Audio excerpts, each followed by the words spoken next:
Assalamualaikum warahmatullahi wabarakatuh dan salam sejahtera.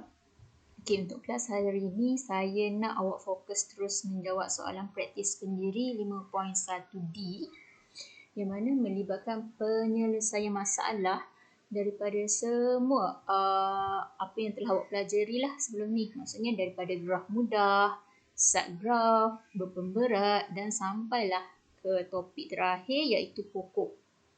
Okey. So benda ni sebenarnya boleh nampak lah macam mana kita boleh guna topik rangkaian ni dalam kehidupan seharian.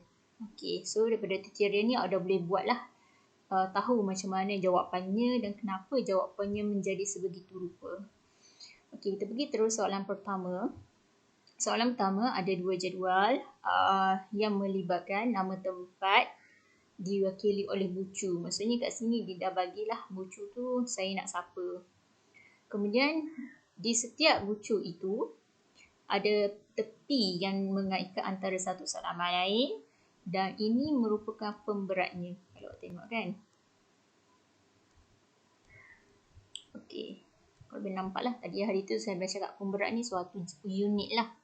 Dan yang kes ni ialah jarak km.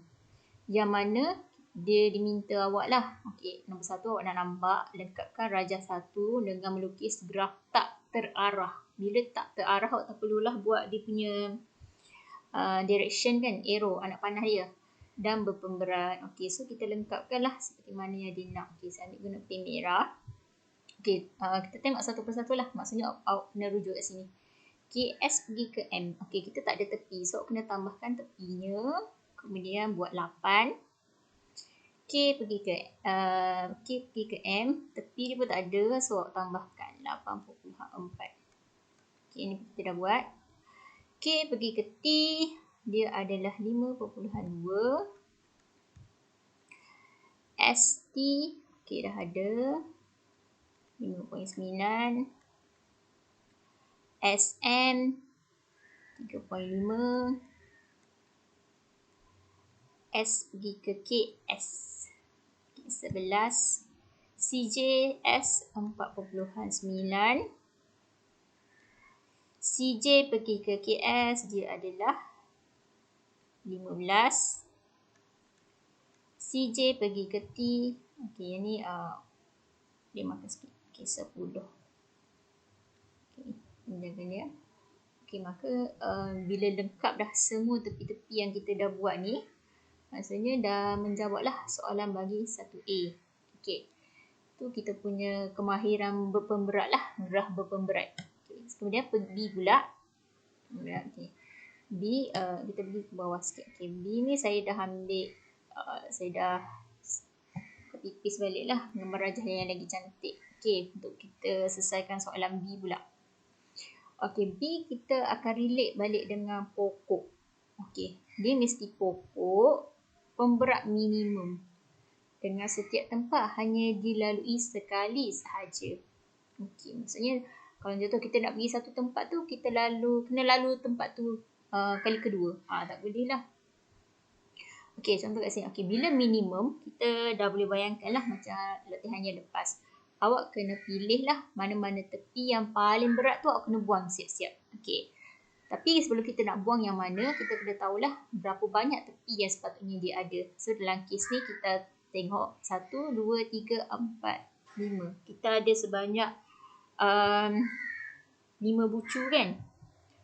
1, 2, 3, 4, 5, 6. Sorry, 6 bucu. Okay, kita ada 6 bucu. Okey, kalau ada 6 bucu, kalau ikut kita punya formula V sama dengan apa tu? E kita kan? E sama dengan V tolak 1. So, kita punya tepi tu sepatutnya ada sebanyak 5 tepi. Kan? So, bila 5 tepi, dalam kes ni kita ada tepi sebanyak 9. Kalau kiranya ada 9, maksudnya kita kena buat 4 lah. 4 buang. So, tak buang masa, pilih lah. Mana tepi yang berat kan? Paling berat kita nampak 15. So, kita boleh buang ini. Lepas tu kita ada 11. Lepas tu kita ada 10. Kita buatlah ikut turutan. Lepas tu kita ada 80/4. Okey, so kita check balik kalau kita buat 4 betul tak, kita akan ada 5. 1, 2, 3, 4, 5 betul. Okey, tu syarat yang pertama lah kita dah buat. Okey, syarat kedua dia cakap dengan setiap tempat hanya dilalui oleh sekali sahaja. Okey, kalau awak tengok dekat gambar rajah ni, dia sebenarnya masalah muncul apabila contoh CJ dengan S ni. Nampak tak? CJ dengan S, contoh awak nak pergi ke T. Kan? Awak kena lalu. Contoh awak nak lalu mana dah?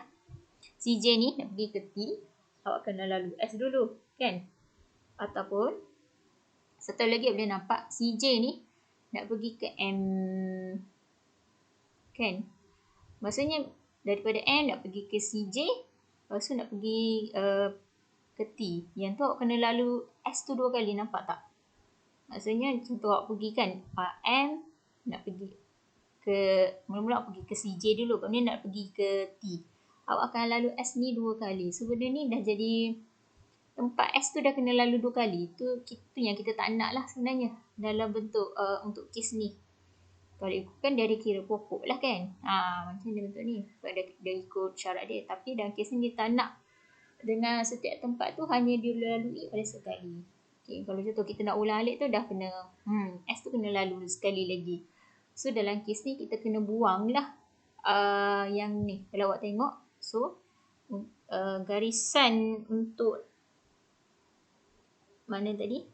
Yang 10 ni perlu ada lah dalam kita punya jawapan nanti. Okay, so boleh padam balik. Okay, 10 kita nak. Kan? So kalau antara 5.9 dengan 4.9, kita kena sambungkan dia juga. Maksudnya daripada CJ pergi ke T. Okey. Awak boleh masukkan 5.9 ni. So 5.9 ni tak ada. So kita ada laluan yang macam ni lah. Dia jadi macam straight line. Kalau macam contoh yang ni, kalau kita patahkan, kita akan dapat balik garis lurus lah sebenarnya. Kan, KS, M, S, CJ, T dan K. So ini sepatutnya jawapan yang awak ada lah nanti sebagai pokok untuk jawapan B tu nanti. So jawapan awak yang garisan warna biru tu nantilah. Kenapa tadi kita tak boleh ambil yang ni? Kenapa kita kena kekalkan juga 10 ni? Walaupun dia berat. Sebab S nak pergi ke T tu, kalau dia yang ni direct kan. Yang ni kita kena lalu juga CJ. Bila laluan yang satu tempat dilalui sekali ni, awak bayangkan benda tu satu arah yang sama lah. Maksudnya dia tak boleh putus. Dalam macam ni kan. Tadi kan terputus pula CJ ni daripada tempat lain. Kan.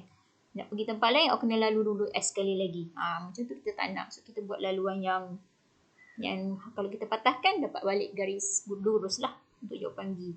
Okay, C mudah lah. Kalau kita dah tahu pokok yang paling minimum. So awak tambahkan keseluruhan. So jawapan C tu nanti sebenarnya awak akan dapat 31.6 km.